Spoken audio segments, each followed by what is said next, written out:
Good morning, happy Monday. Welcome to the Pitch Right Chronicles. I'm Uncle Tats. I'm here with Robin Donald, and it is posting day for Yamamoto, and he has been the hot topic amongst all the Yankee streams. The reality of the situation is it's going to come down to the money. It's going to come down to the years that are on the table and which teams are willing to open up their wallet. And it's one of those. It's time for the Yankees to kind of put up or shut up, and not really. They can't shit the bed. They really can't. They have to make a statement. I think we've all been saying it. We all agree with it. If the Yankees fail this offseason, serious changes from the ownership down need to start coming into the conversation. I'm feeling very confident that it's going to be between the Yankees, the Mets, maybe the Cubs. I think the Cubs are looking to reestablish themselves a little bit. They've kind of gone on this fire sale. I think they're going to be going heavy into the free agent market.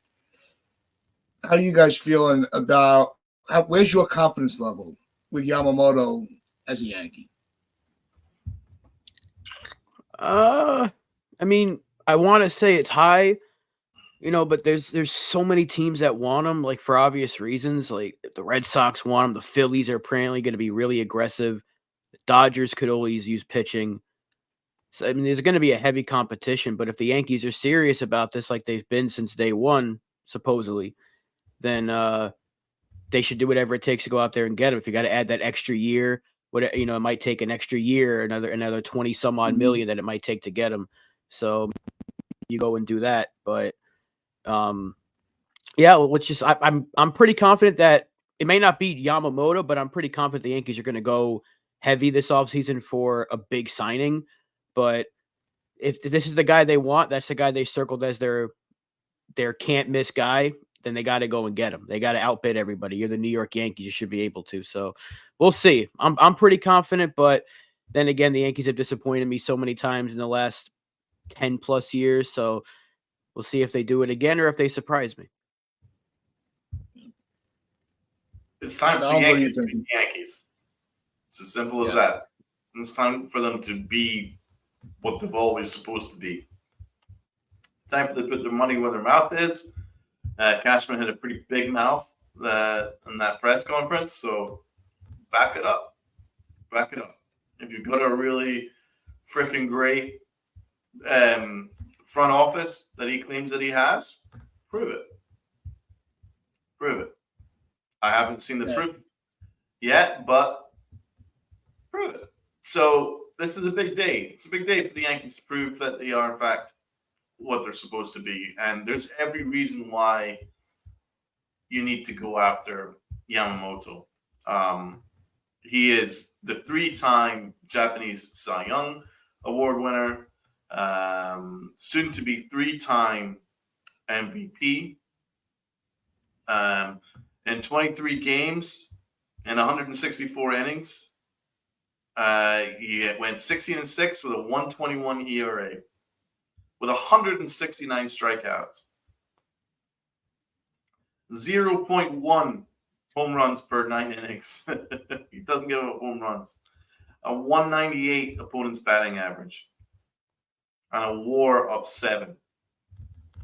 So he's worth 7 wins by himself. Yeah. Those numbers say a lot, man. And they're going to translate very, very well here in the United States. So, the Japanese league is not that far off, because we're seeing a lot of great talent that's coming through, and they're just as good here as they were in Japan. So I don't see a Keiagawa situation. When Cashman signed Keiagawa, I knew it was a disaster at the time, but there was no projections that were high for Kiyagawa. The highest for like he'd be a mid-rotation starter, right? But a lot of people viewed him as like a fifth starter, and that's so why the Yankees thought that they should go get him. That's a problem with their front office. Again, and guess who was the GM at the time? Brian Cashman. So he made a miscalculation there with that one. But he didn't make a miscalculation with Tanaka, in fairness to him. Tanaka was always a fantastic signing.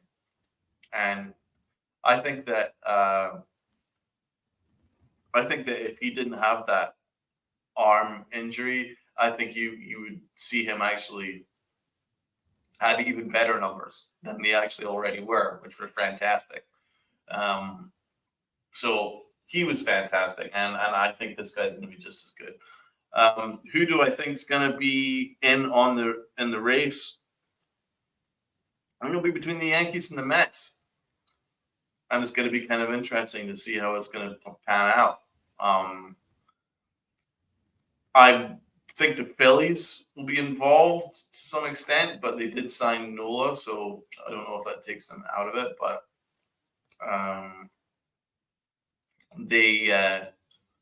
they could be something to pay attention to. But I think it's between the Yankees and the Mets. And it's time for the Yankees to put up or shut up. Yeah, the reason I didn't bring up the Dodgers for Yamamoto, because I think the Dodgers are going to be very heavy on Ohtani, along with Seattle, some of those West Coast teams. I think Ohtani's comfortable out there. So I think those are the teams that he's going to lean on to get a deal done. So that's why I left the Dodgers out of it. But I think it was NFE brought up in the chat about the Diamondbacks being in on Yamamoto.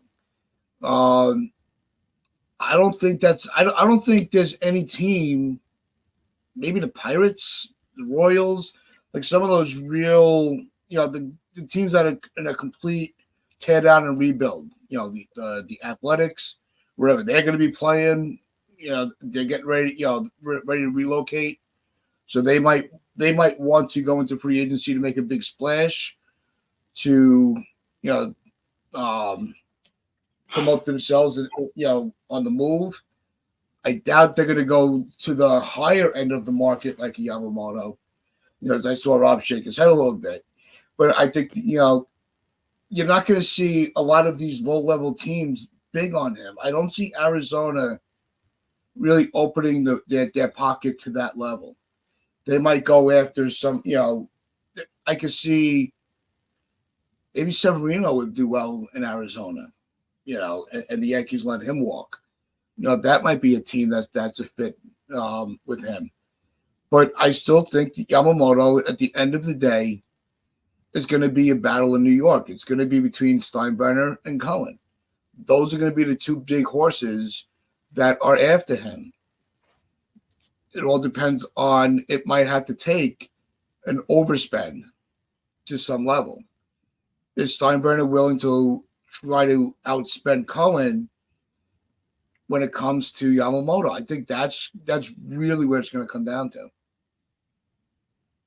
He should, he should be able. He should want to. They were all in attendance for his no-hitter. They've scouted him several times. They're in him. They're in on him. We know the Mets are in on him. But like Donald just said, it's time to put up or shut up. It's time for the Yankees to be the Yankees. The Yankees of old, everyone wants Hal to be like his dad. His dad probably wouldn't let somebody sign Yamamoto over him. So if they have to overspend for him, they're going to have to do it. And we know it's going to be a number. When the number comes out, it's going to be like a holy shit. How did he get that much money? The guy's never pitched an inning. But the same thing happened when Tanaka signed. Everyone was like, wow, this guy hasn't pitched an inning in the major leagues and he's getting number one starter money. So he's that good. And the fact that he's only 25 years old, you can sign him for 8 years and he'll hit free agency again at a decent age of 33. That's not old. You can still get another good, maybe 3-4 years at him, unless he wants to go back to Japan. Sometimes pitchers do that, but he's really freaking good. So if the Yankees really want that electric 1-2 punch, And then if Rodon becomes Rodon again, which I think he will be next year if he's 100% healthy, there's not a better top three in baseball of Cole, Yamamoto, and Rodon. You're gonna have to find another team, and it's gonna be a tough debate who has a better top three, especially if Rodon gets back to form next year. And then you can't forget we have King.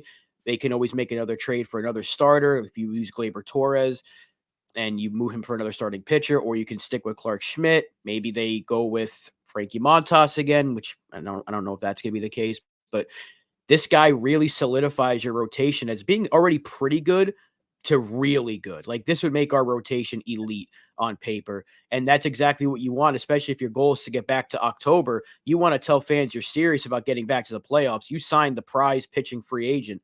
That's not Shohei Ohtani because he's an anomaly, but that tells everybody that you're serious about this thing. And then if they go and get a Bellinger or make a trade for a Soto, that's going to get the fans to shut up about the press conference, kind of, maybe a little bit, but it's be like, hey, they're running their mouths a little bit too much for my liking, but they're also being serious about going and getting this team back to where it needs to be in October. So Yamamoto would be a huge first step.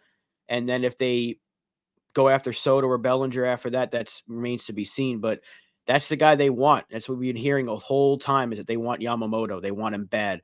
And we know the Mets want him bad. So it could be those two New York teams, but I would not take Arizona out of that conversation. They were just in the World Series. They might want to say, hey, let's go get the big guy. Let's go add to this rotation. Oakland, they're not moving for like another 4 years. They ain't getting nobody that they're going to like the C tier of free agency. So we don't got to worry about those teams, especially the Athletics. They're trying to lose. They're trying to push that move to Vegas, and they're going to be really bad until like maybe the year before they move. But and it could be Yankees Mets, and if it's Cohen versus Steinbrenner, this is the battle that everyone wanted to see. We've been wanting to see this battle for a while now. Which one's going to pony up the dough more? Is it going to be Cohen or is it going to be Hal? Maybe this is the heavyweight fight that we've been waiting for. Let's see who gets it. I think the advantage that the Yankees do have over Cohen, where it may not be just about the money, it was reported that Yamamoto is very in tune with the prestige of the Bronx Pinstripes. And I think that is going to be a very heavy-weighted factor in his decision.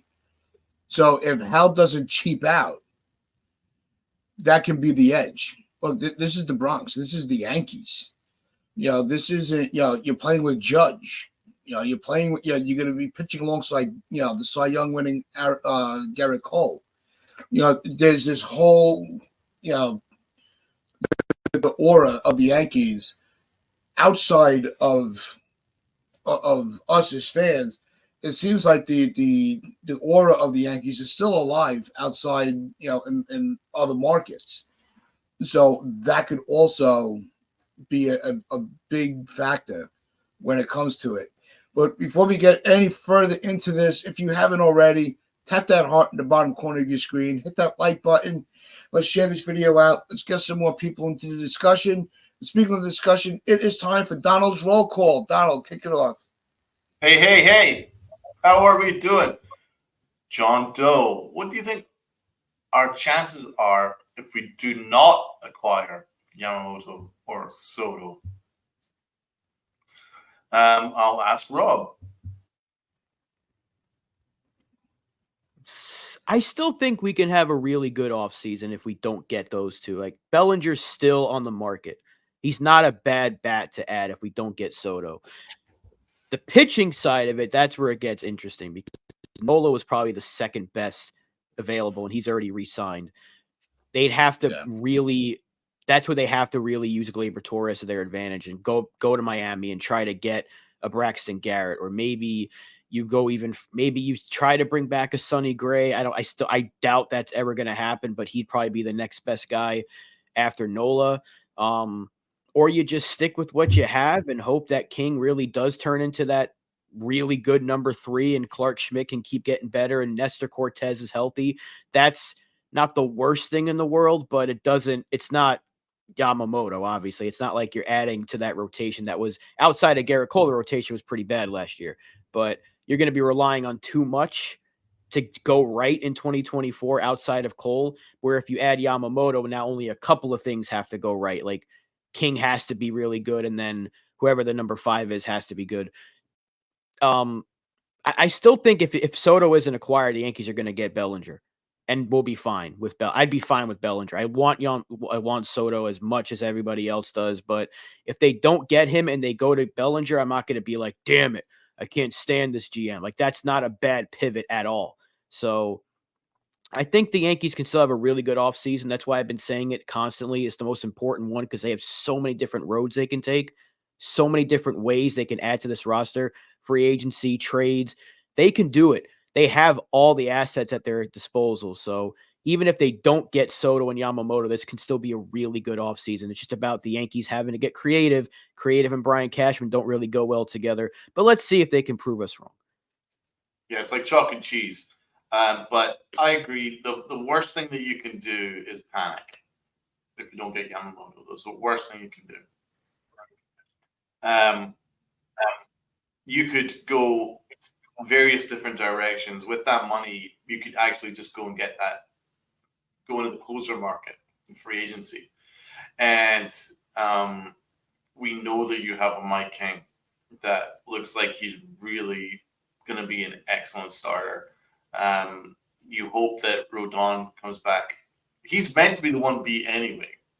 Don't forget about Rodon. And then you also have Clark Schmidt, but I think most likely is you would use Gleyber Torres trade bait, and I think the Marlins make all the sense in the world as a trade partner with him, and then you move Peraza to second base.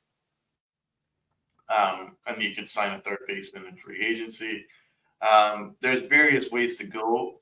It really, I wouldn't. Medina says Yamamoto or bust. Not in terms of the offseason. In terms of starting pitching and in the market and in the free agent market, yes. I don't think there's a starting pitcher in free agency is even worth considering. So it would need to be a trade market or go from within. But we do have starting pitching options from within. So let's not get that mixed up.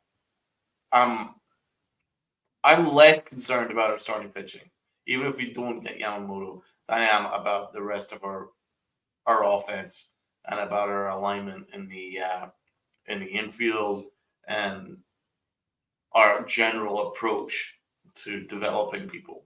Because we've got the talent, but it's about how we utilize it, really. So it's just, I want us to make a statement, and Yamamoto would be a great statement and really add a little bit of excitement to this fan base, which has been kicked around by its own organization.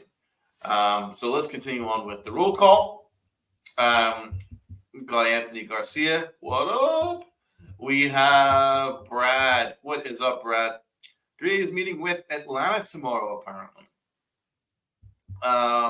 They need pitching. Yeah, Medina's right. Great income, but thanks. I don't want them. I'm good. Thanks. Chris the Flash, what is up? Let's continue on.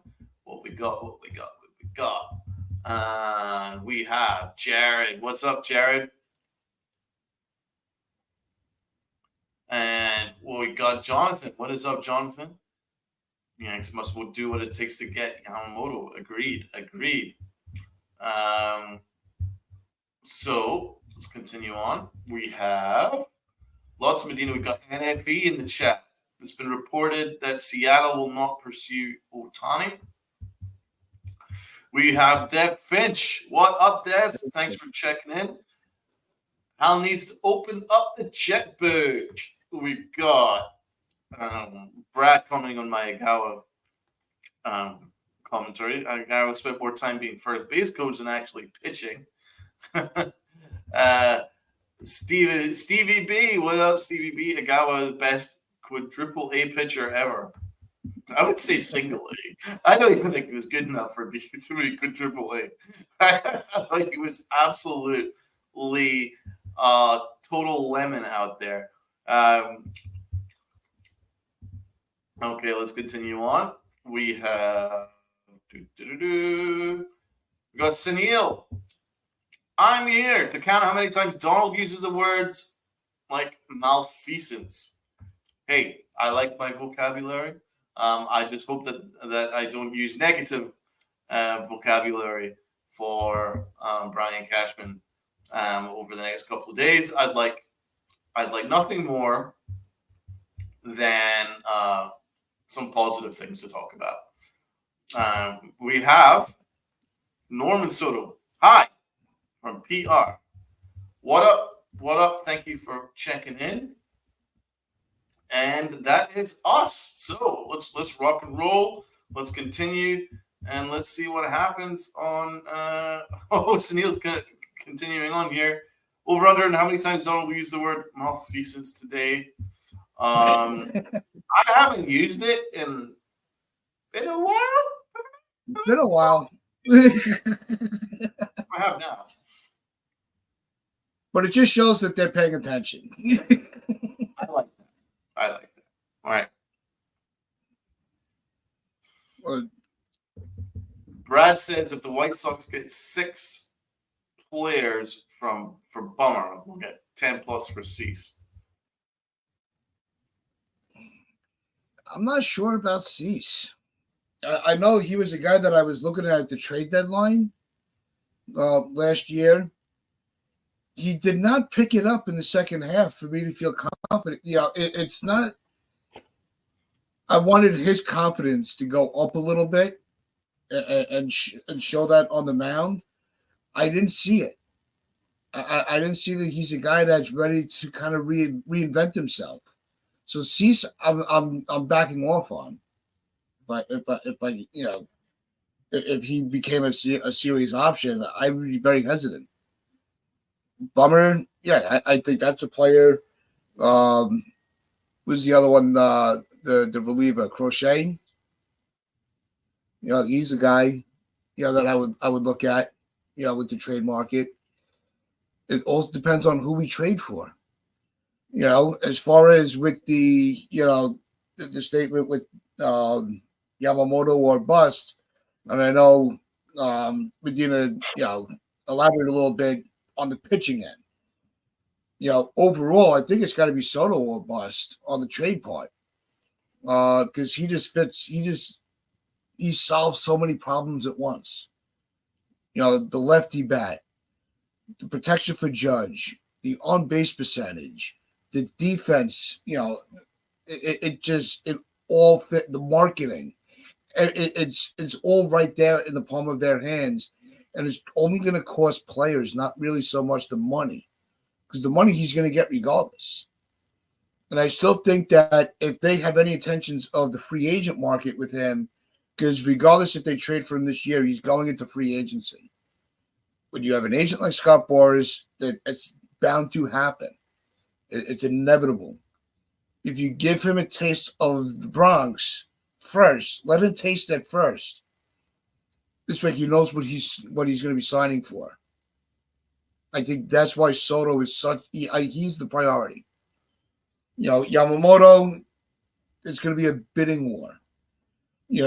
And I said where I think the Yankees do have the advantage, but it depends on where he wants to go. If Soto gets traded to us, Soto's got no choice but to play.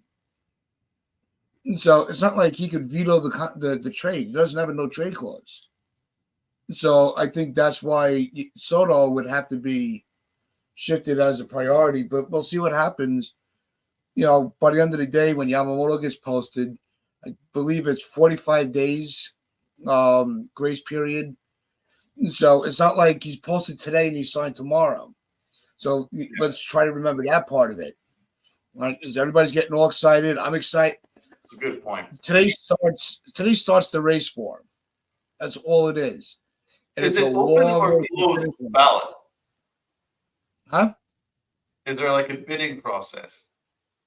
Yeah. No, it's. I believe it. Teams are going to be able to post the money for him to come and interview. I believe that's how it works. I'm not 100% sure on that, but same thing. We already saw this once before. No, I'm just asking whether it's like private, so it's like you don't actually know what the other number is until it's revealed once Yamamoto goes to the highest bidder, or is it open? Like, are you aware of the numbers that are coming in? I think that's behind the scenes. I don't think I think they got away with the, where everything was public. They also, it used to be, I know there's now a cap on what the posting. Right. They put the cap on that because it was swaying the playing field for some of these international free agents that get posted, where the small market teams would just really had no shot. They wanted to be able to post $20 million for a player, where I think now the cap is at $6 million. So, okay, Jared says depends on the size that the posting fee is going to be, but it keeps it at 20 million. Rob, what are you thinking, man? I mean, I'm not going to hold my breath that's going to happen like tomorrow or the next day. It might take all 45 days for all we know. So I think we got to be patient. The Yankees also have to be attacking other needs during these negotiations. They can't be like, well, you're going to negotiate with Yamamoto and nothing else. So they have to be on the phone with agents for Bellinger, with the Padres, constantly pestering them. What's it going to take? Do you want to trade him? What's it going to be? Do they take Cronenworth's contract to lower the prospect cost? There's going to be so much conversation there. But if Yamamoto is their guy, then they got to go out and get him. That's what we've been saying for so long. And NFE throwing out the actual rules there, which is nice. Thank you, NFE. Because I think it's changed since when Tanaka was a free agent, because I think we won the posting fee and then it was just us negotiating with him. But I don't know. I don't know how it worked. Like last year when Senga was posted, did the Mets win the bidding for the posting and then they were the only team? Because I felt like everyone was in on him, like he was just a free agent. So I don't know if that's the case anymore, or if you sign the guy, then some of the money goes to his former team. I don't know how it works, but we can definitely check that article out. I'll have to look at that to see. But I don't think the Yankees should have any doubts. Like they shouldn't care about the money when it comes to this guy. If they want him that badly, they shouldn't care. The Yankees can print money. If they sign him, you know how many people are going to buy that jersey? How many people are going to want to see, not just the Yankee fans, but when we got Tanaka, how many people came from overseas? There's a big Japanese market, especially in New York. They're going to come watch him pitch. They came to watch Tanaka mythical figure. Yeah, and when we got Ichiro, Matsui was like a mythical figure. The whole of Japan. And don't forget when we got Ichiro. When we got him, people came to watch Ichiro play, even towards the end of his career, even though he wasn't as good with us like he was with Seattle. They came to watch him play. So that's going to bring in a ton of money. The Yankees know this. That's why I think they're going to go all in. And if you get Soto as well, the money is going to be pouring in. You're going to make it back within the first couple of months of the season. People will start renewing their season tickets. They're going to start coming to the games. There's going to be sellouts. Everyone wants to see Judge and Soto back to back. Everyone wants to see Yamamoto pitch. It's going to be, the Yankees are going to be printing money after that. So I don't think there should be any sort of cap. If they want Yamamoto that badly, they got to pay for it. They know it. They know he's going to be a $200+ million pitcher. I'd be shocked if he wasn't. Oh, we make that money back, whatever we gave him. We'd make it back within a couple of hours in terms of subscriptions and in terms of the Japanese market, purchasing ways in which they can watch the Yankees every day because they're going to want to watch their man. There's going to be all kinds of tickets from Japan to go to Yankee Stadium and watch them. The Asian market is going to take off with Yamamoto jerseys. You kidding? Let alone the Yankee fans getting Yamamoto jerseys. So they're going to make that money back in a heartbeat. It'll be like, it'll open up the floodgate. A really good point here is Brad here saying Yamamoto has a friendship with the Yankees or Japanese minority owner. That's a very good take. It's really set up, man. Brian Cashman's there with Al Steinbrenner to watch the no-hitter. They've already got a Japanese minority owner who is friends with Yamamoto. It's basically set up. It's written in the stars. it's just set up for you. It's a layup, man. Yeah. It's a Wemby Yeah, and layup. Like if they don't get that, there's some pretty serious questions to be asked because it's right there, man. It's a layup.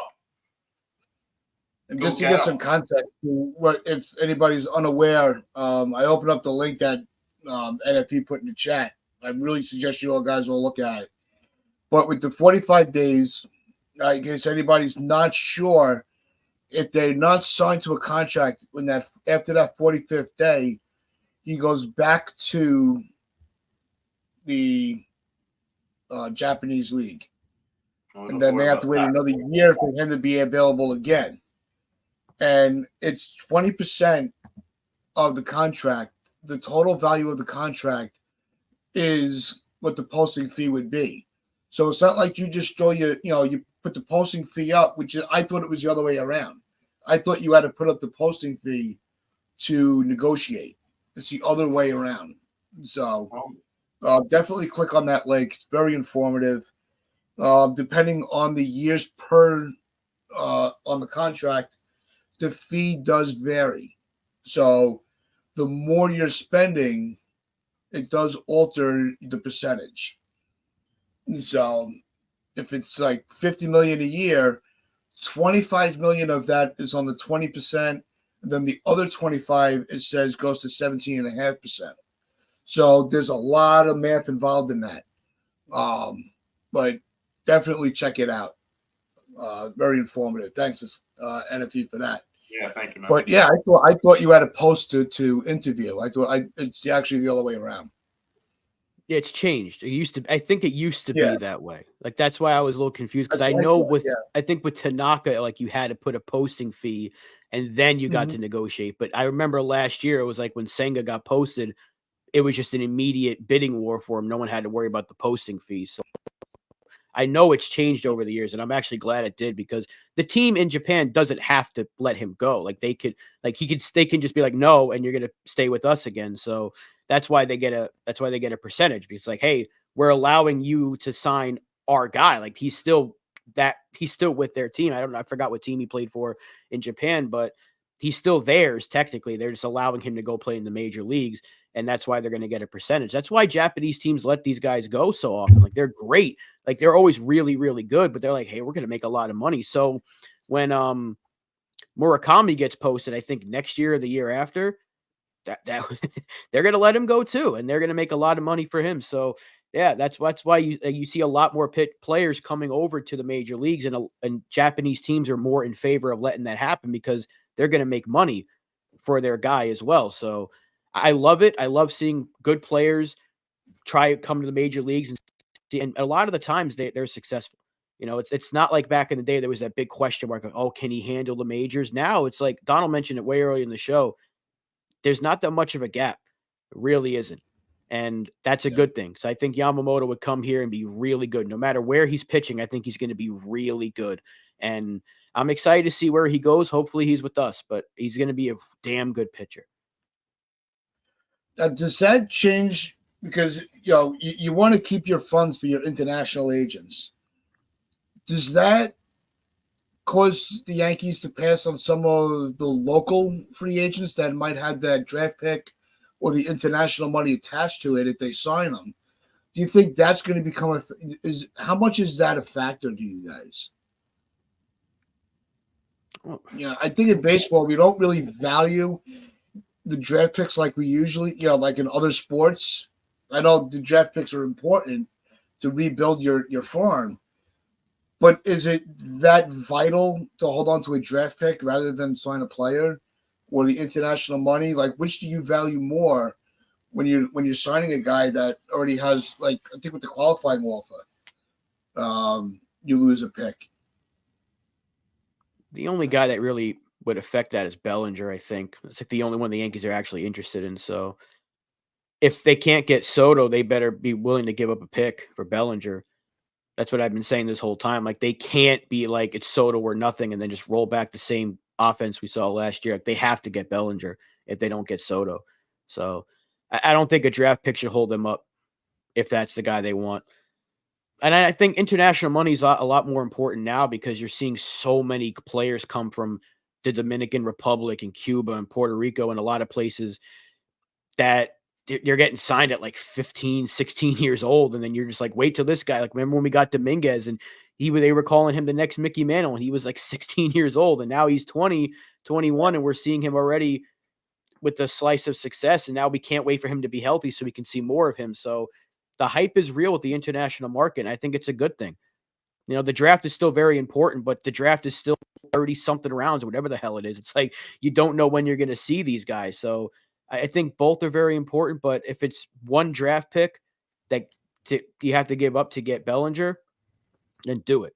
Now, I think the Yankees really need to be in on Bellinger because they can't just be like Soto or nothing. They just can't do that because last year they did the same crap with Brian Reynolds and they got us stuck with Franchi Cordero. So they have to really, I guess I keep saying the word pivot. They have to do that quickly.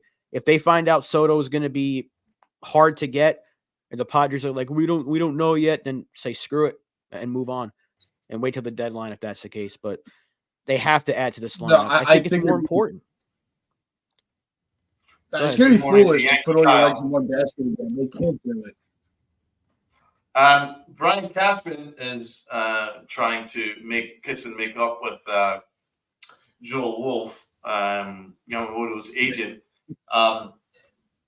He says he has spoken with Stanton and his agent following last week's comments. I feel like everything's in a good spot. I was surprised how it got twisted and turned and how it played out. There's some heavy backtracking from Brian Cashman, talking effusively in praise for Big G after saying that injuries was actually part of his game. And he said that wasn't twisted. It came right out of his mouth. But I love the backtracking. But hey, he's doing whatever it takes to kiss and make up with Joel Wolf. Because Joel Wolf clapping back at him clearly ruffled some feathers. And Cashman was like, shit, I better make nice. Yeah. I better make up a little bit. So he's done so. Big mea culpa. That is as close to an apology we're ever going to get from Brian Cashman. Oh, yeah. He doesn't apologize. He doesn't admit where he screwed up. But the fact that he's having to backtrack so massively these last couple of days shows that he knows he fucked up. That his big mouth got in front of him and it wasn't smart or political, which is exactly what we were saying on our reaction podcast after he said it. I was like, That's not smart. It's not political. It gives off an air of desperation, which is not the air that you need to give off when you are going after the big money free agents or when you're looking to be a big player in the off season. You can't give an air of desperation that you're backed against the corner of a wall and then you're just firing for no reason. You have to be smarter than that. And what he said wasn't necessarily incorrect, that he gets hurt every year, but you can't make it out that he does it deliberately, because that when you say that's part of his game, it feels like it kind of gives the insinuation that Stanton seems to get hurt willingly. He can't control that, and the way that Cashman talked, it gave the impression that Stanton that he inherited Stanton's contract. He was the one that willingly took it on. So, you have to own elements of things. You know what I mean? What you should have said was, every offseason, we look into ways in which we can make sure that our guys can be on the field and productive for 162. That continues to be the goal, and we haven't found it yet, but we are determined to make it work this offseason, to find a way with Stanton, work with him in order for him to be healthier. That's all you have to say. Why am I better at it than Cashman? It's not hard. Exactly, because you're still holding the player accountable for their end of it while acknowledging that the team needs to do better with the conditioning of the players. It's an honest answer with the result attached to it. Not just throwing the guy under the bus, calling him, saying that Injuries are part of his game. No shit. We know that. He didn't tell us anything that we didn't know. But we don't want you to just keep throwing this guy down to the wayside because of a problem you created. That's the thing he doesn't acknowledge at all. He's the reason that Stanton is such an injury, prone player now. But I like this comment here from Damian, because I think it really makes the discussion a little more interesting. That according to Joel Sherman, Stanton may be involved with this in the Soto deal. Now, I know he's got the full no trade. And Damian, just clarify this. Is it he's involved with trying to lure Soto here? Or is he going to be, will he waive his no trade to San Diego? No, Sherman's insinuating that Stan would waive his no trade and go to San Diego. There's more to it, though. He's a California guy. But I'm not going to put any credence into that. I'm going to act under the impression that Stan's going to be here next year. And that's why Cashman double-backed. A, to try and help the negotiations go smoother with Yamamoto. And B, because he knows that he's got Stanton for a long time. Right? So I don't think that he's going to have anything to do with that. No, San Diego needs pitching prospects. They need pitching. We've actually got that. Yeah, but what Sherman was saying was that the Yankees could take Darvish, so the Padres would still be getting off a lot of money, even though they would take another big contract. It would still save them a ton of money if they traded Soto and Darvish. Darvish also has a no trade clause, so this was all just like a big speculation thing from Sherman. But I saw the article. It was like the Yankees would get Soto and I think Darvish, and we would give them some prospects in Stanton. Like they would take Stanton off our hands so the money wouldn't be too great coming back. We wouldn't take on way too much money, and the Padres would still be able to save money while getting another big bat. That's pretty much what he's trying to allude to, but you have too many ifs in there because will Darvish waive a no trade? Will Stanton waive a no trade? So I think Sherman is on to something if the teams want to try to get creative, but you'd have to get two different players to waive a no trade. I don't know. That's almost impossible. It's too many moving pieces. One no trade clause being waived is hard enough. Yeah, one no trade clause is hard enough to convince him to have two players of that stature waive a no trade. I don't. That's not happening. It's not MLB The Show. That kind of stuff just doesn't really. Yeah, and that's why San Diego would have so much trouble moving money outside of Soto, because it's like they could really only move Cronenworth and Carpenter, and I think Kim would be the only guys that they can actually move that have no trade clauses, because I think Machado has one, Darvish has one, I think Musgrove might have one. Like they really put themselves in a tough spot. That's why everyone's saying like they have to trade Soto, but they're going to do whatever they can to try to make sure they don't. But they got to clear like what, 50 million or something like that, exactly. 40 something million. Yeah, so Soto helps you do that, but that's why so many people are talking about taking on Cronenworth with Soto, because you would take on a lot of money, but you would also save in terms of prospects. So you might not have to give up Spencer Jones in that trade. You might be able to get away with like Schmidt and Pereira and another piece if you take on Cronenworth's money. Because if they trade those two guys, the Padres solve their money issues right there. The Padres are trying to get more flexible financially, and backing it into a DH until 2027, an injured one at that, is not smart. And I don't see why they would want to take on that contract. As great a hitter as Stan is, because, Stan is my guy. But we got Rob's guy here in the chat. Salute, salute, salute. How are you? Morning, guys. Hi, my son and everyone in the chat.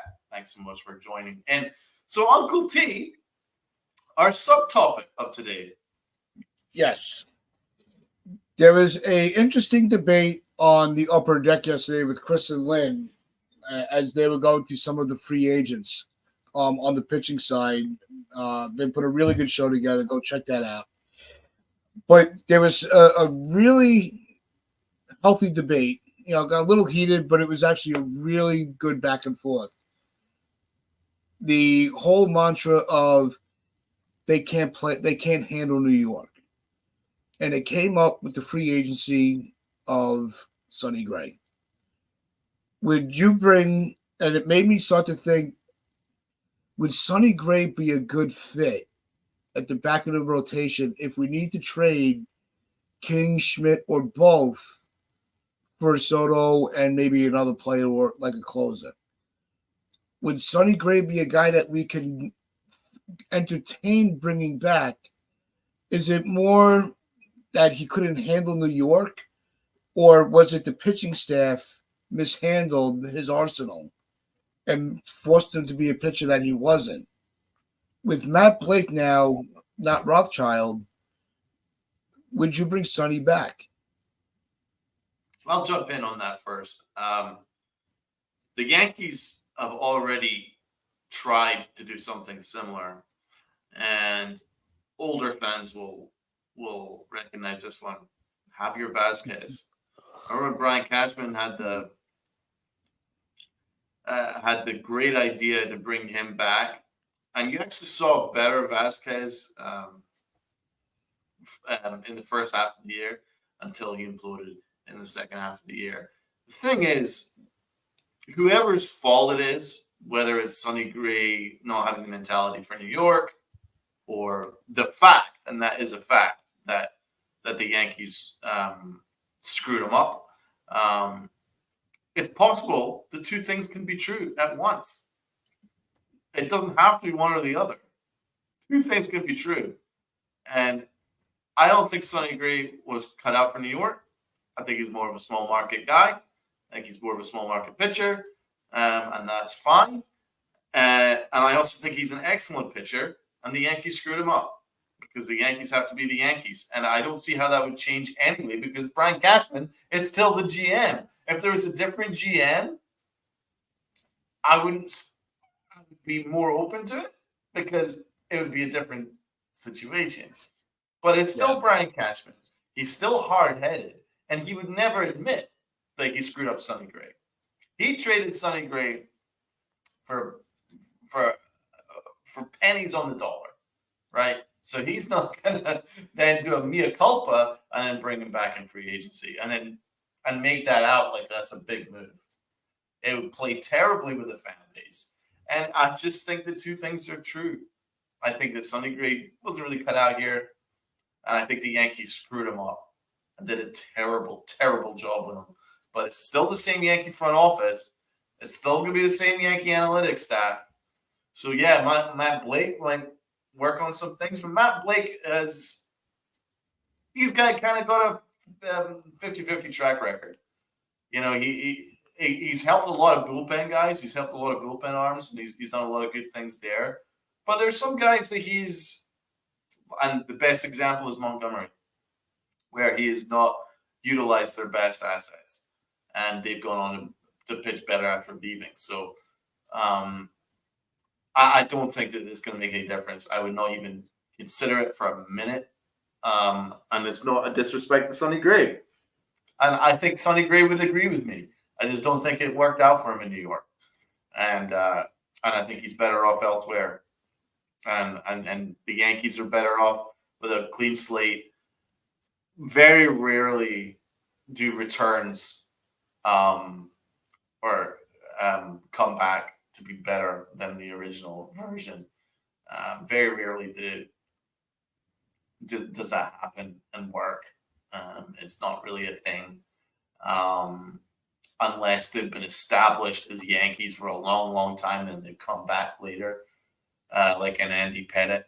But yeah, for something that hasn't worked, and then to bring him back and then try and resurrect it, I can't see it, man.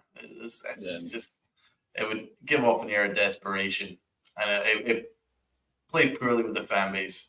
And also, Catherine would then have to answer a bunch of questions which he's not willing to answer. So, no. Yeah. Rob, your take? Yeah, he's not coming back. He would have to be your number 3 starter.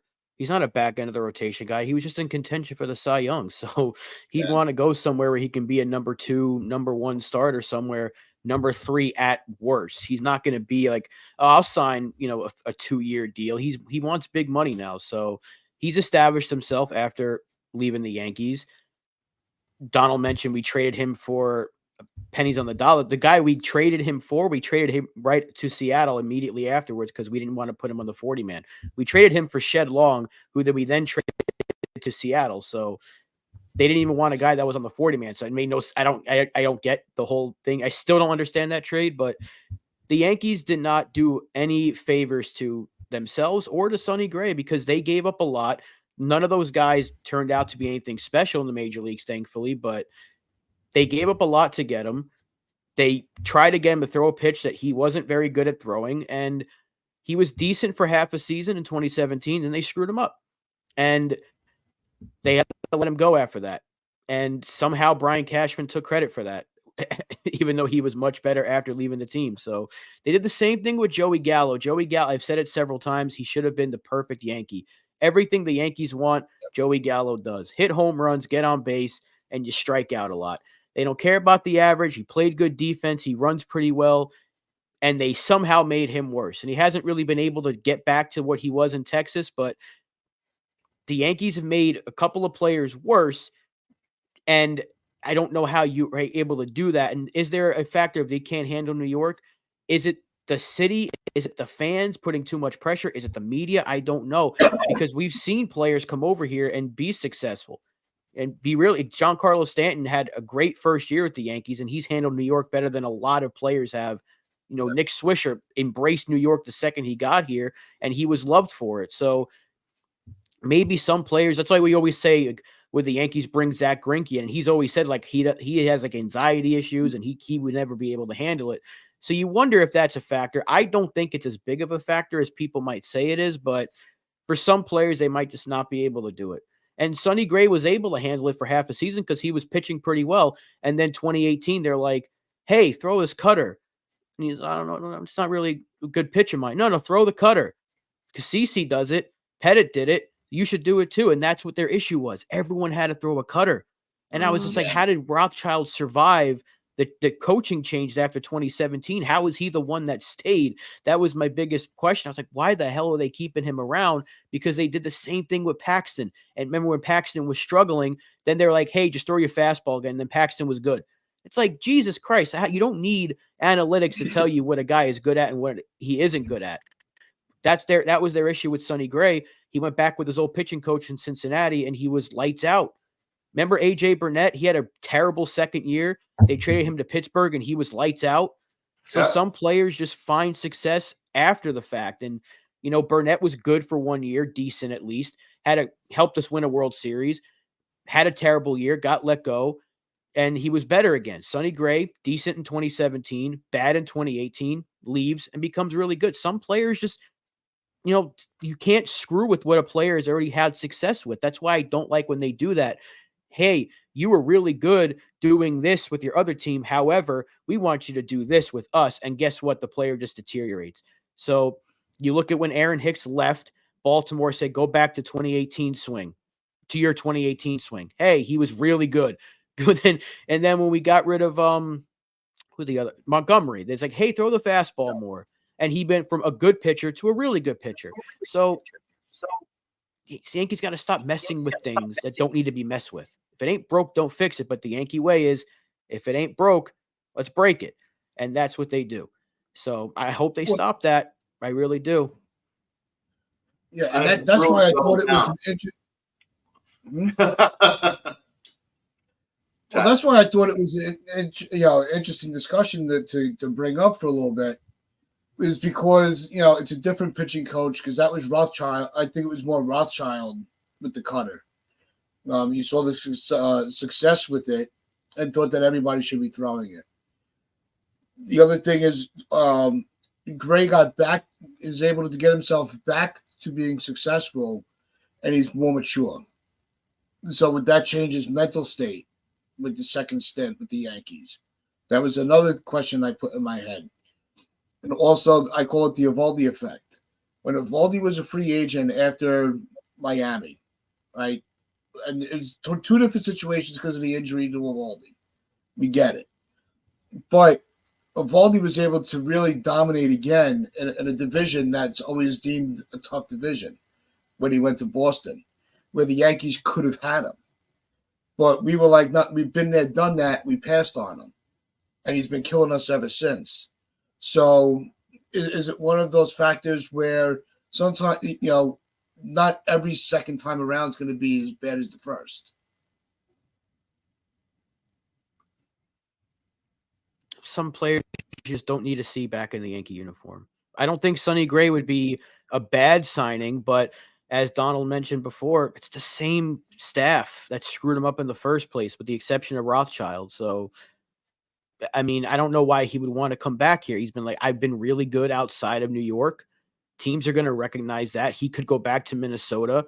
He could go to the Braves and be with a team that's in contention to win a championship, where the Yankees still have to make several moves to try to get back there. Atlanta should be the favorite in the National League next year. They're loaded. They are an absolutely loaded roster, and they can make it even better. So he doesn't need to come back. I don't think the Yankees would entertain that idea unless they're desperate. And if he does say, let's try to make it work, then maybe you go for it. But I just don't see it happening. I think he said what he said about New York after the trade. His last impression from the Yankee fans was him smiling after giving up like 7 runs. So everyone wanted him gone. I don't think there's anyone that really welcomed him back. I know it's been a few years, but I think I just don't see it happening. He's been so good outside of the state, and let him be good elsewhere. I don't think the Yankees need to go that route. They're going to spend big. Go spend big on Yamamoto. We already saw Cashman's press conference. He is not willing to look at the issues that are going on with the Yankee front office. He's not willing to look at it, right? Because he was given every opportunity for him to say, we need to be better. We need to look at things. We need to look at our process a little bit more. He didn't do it. He doubled down. He's like, we're freaking great. F you guys, right? That doesn't sound like a guy who's willing to look at what has been an issue with previous players. So he's not going to admit that his team had a hand in Sonny Gray not working out in New York, because Brian Cashman took credit for him. He took credit for him going elsewhere, right? So that doesn't sound like Cashman is at all ready for that kind of conversation, that Sonny Gray was better off elsewhere because he didn't utilize his assets, or his team didn't. And in the same respect, there's a ton of pressure on Sonny Gray and it's almost like a no-win for him, man, because the Yankee fans are already going to be on his ass. He has to pitch. Yeah. He'll have to pitch incredible ball to ease the pressure. Why put yourself into that situation? Sonny Gray is done with New York. He's better off elsewhere. When we have the discussion, can he make it in New York, etc. I think it's slightly overblown, but there is a factor that you look at Stanton, and he's handled everything very professionally. He's owned everything, and he's very straight up about it, and he doesn't say anything about the fans. And even though the fans have booed him since day one, I don't know why, but he's very accountable. Other people in that situation wouldn't be as accountable, right? And that's really kind of like the question, because there's some guys that just lash out. There's some guys that will punch a cameraman, like Randy Johnson, right? Like, there are examples where that in your face kind of cauldron that you're in, where New York and Boston are very similar, whereas you're kind of in a cauldron. You're very much, the fans and the players are very much in close proximity, and the media is involved. Although the media is very, very soft in New York. It's not the same 90s New York media and previously as it is now. It's very, very soft now. But still, people handle pressure differently. You know, people handle booing differently, and that's really what the question is. I think Sonny Gray could quite handle that pressure. And hey, No, not everyone can. I think that Not better everyone can.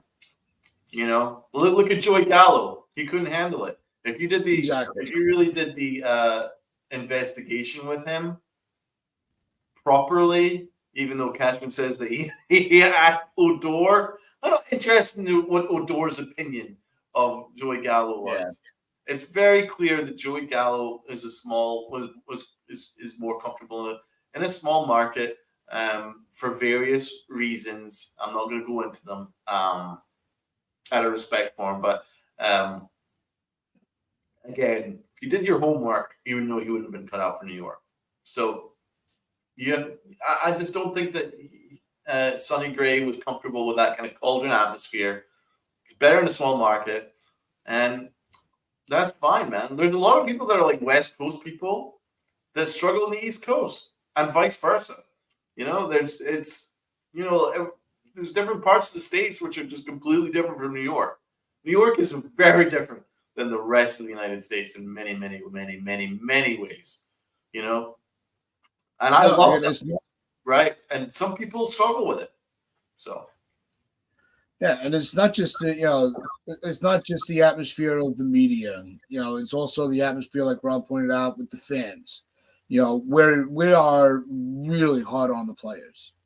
I think when you look at all of sports, you know, there's no fan base that's going to have your back and throw you out as fast as Yankee fans. You know, it's just the way it is. We are, you know, like we are the gold standard of being a fan base, and it can be toxic a lot. But when you do the right thing and you say the right things, we got your back until the end. You know, look at the way that, you know, look at all the pressure that Didi had, you know, coming in to replace Jeter. You know, and he didn't have the smoothest transition, you know, to being the Yankee shortstop, but he wrote it out. He stood like Stanton, stood in front of the camera, took his medicine, worked on it. We were sad to see him go. We still root for him. You know, the players are the ones that can change the narrative, not us, not the media, not the manager, not the GM. The players can change the narrative. You know, we knew that Burnett was struggling. When did we give up on him? When he ripped his jersey off. I know that's what did it for me. Getting pulled off the mound and he ripped his jersey off. I'm like, I'll never root for him again. You know, it's you can't, you know, there are certain things you can do as a fan, certain things you can't.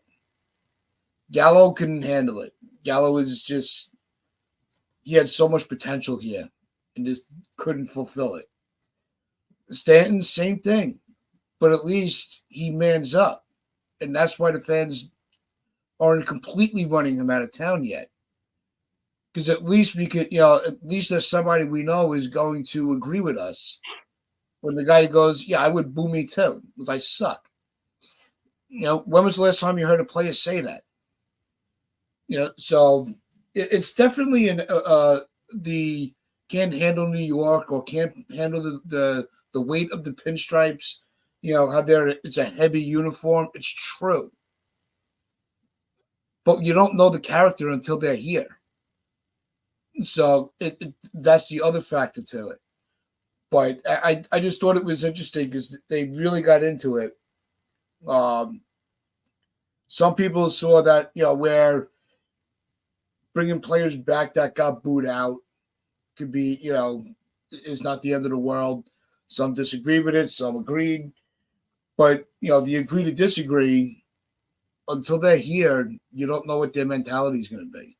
We never saw that coming from Gallo to just completely unravel, you know, and who would have thought that Stanton would have been this, you know, guy to stand in front of the mic all the time. And so it all depends to the individual. But as Rob's dad brings up, but Jordan Montgomery, Yep. That's more of a conversation than Sonny Gray. Yeah. I would still say no because again, I don't believe in and bringing them back. I think I think it's best for both sides. Montgomery's a much better pitcher outside New York because they utilized his assets better. And again, is Cashman going to be ready to answer the tough questions? So, would you guys bring back Jordan Montgomery? Oh, I would. You know my answer to that. I've always been a big Monty guy.